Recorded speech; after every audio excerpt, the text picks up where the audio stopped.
Hello and welcome to this video about Metternich's policies after the Napoleonic Wars.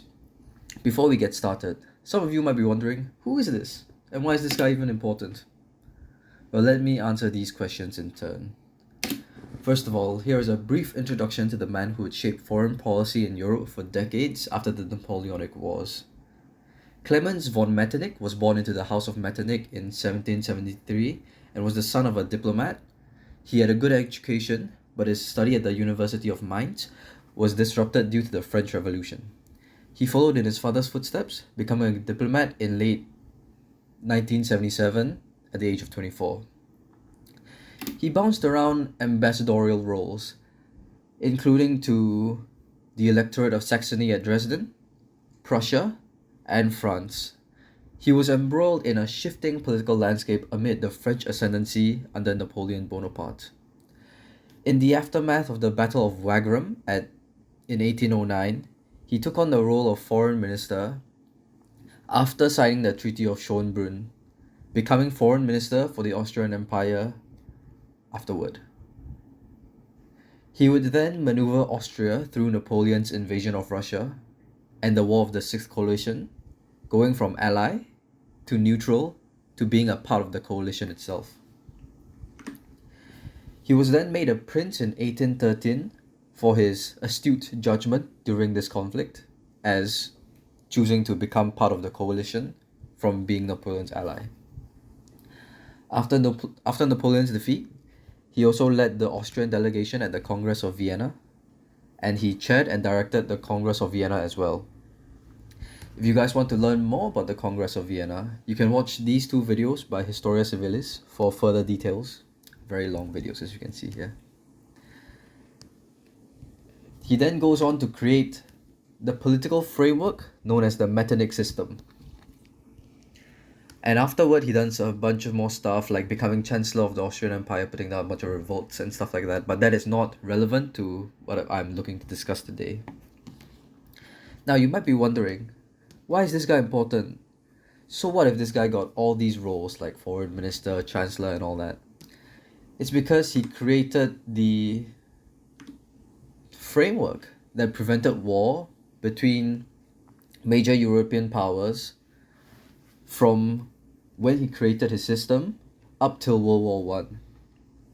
That's almost 100 years of peace on the European continent, although there were still some instances of violence that were committed in order to preserve this framework. He also helped in maintaining the Sixth Coalition that eventually defeated Napoleon and his French Empire, and maintained international relations through the Congress system from the Congress of Vienna. But obviously, you don't have to take my word for it, as others also agree.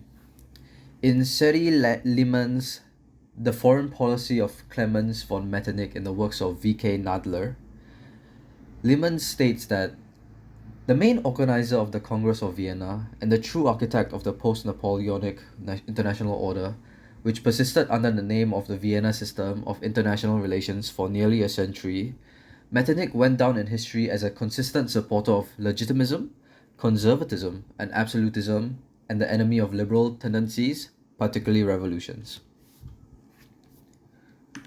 Nadler also ties this post-Vienna landscape together with Metternich here, as he states, he, referring to Nadler, did not use the name Vienna system, under which it is known to modern researchers. In some cases, he referred to it as the system of stabilism, in others, the immovable system, or the Austrian system, but most often, the Metternich political system. Now, what actually built the framework for the Metternich system, the specific policies that Metternich was pursuing?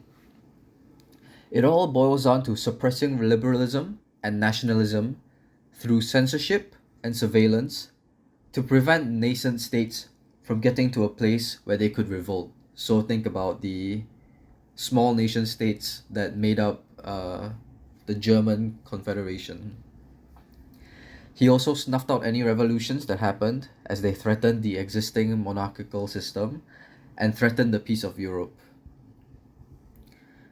He also maintained diplomacy and alliances, including using the Congress system that gathered major powers together, like during the Congress of Vienna, where they had international cooperation and could actually communicate so that they would not go to war once again. Now that we understand the policies that created the Metternich system, let us look at the theory that actually underpins the Metternich system. The first is the balance of power approach, where stability is achieved through power distribution to prevent formation of a hegemon. What the Metternich system did was promote a balance of power by creating cooperation among major powers, preventing any state from becoming a hegemony. This thus prevented wars of expansion from any of the great powers, promoting stability among the great powers, as there was no one possible hegemon that could have arose due to the fact that they were all working in concert to prevent further war from breaking out in Europe. Obviously, the counterexample to this would be post-revolutionary France expanding, becoming a hegemon, and obviously that this is what it seeks to deny. The second theory that forms the Metternich system is an understanding of the power transition theory, where when a new power rises, it will naturally challenge the status quo power, thus resulting in conflict. Obviously, Metternich, and by extension all of Europe, has experienced this personally in the form of the ascendant French Republic, later Empire, under Napoleon Bonaparte. Thus, revolutions that create a new power that opposes the status quo, because obviously they have differing ideologies between monarchy and liberty, or liberalism rather, they have to be crushed so that there is no possible situation where this status quo becomes a potential hegemon. Nationalism also fuels the desire to be independent and revolt, and also escalates conflict such that the great powers have to intervene, as they also seek to establish a nation state for themselves away from the monarchies that control them. Now, how does the Metternich system actually succeed? Because of the understanding of these two theories. Through the balance of power theory, we see that in the past, when there were great power rivalries,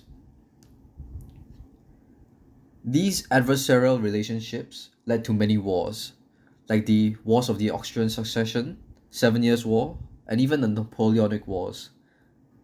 And so, by creating this balance of power between the states and promoting cooperation, they prevent these great powers from having a rivalry, thus keeping the continent safe.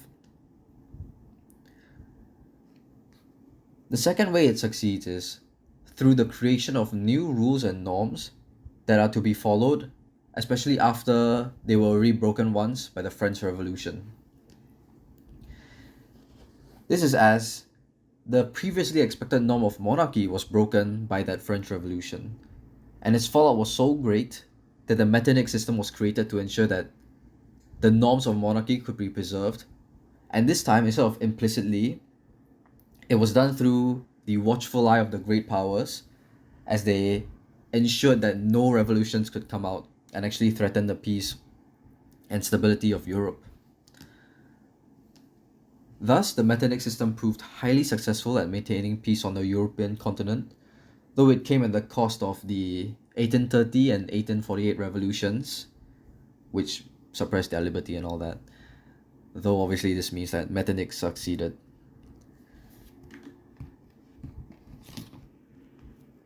Thank you. These are my references.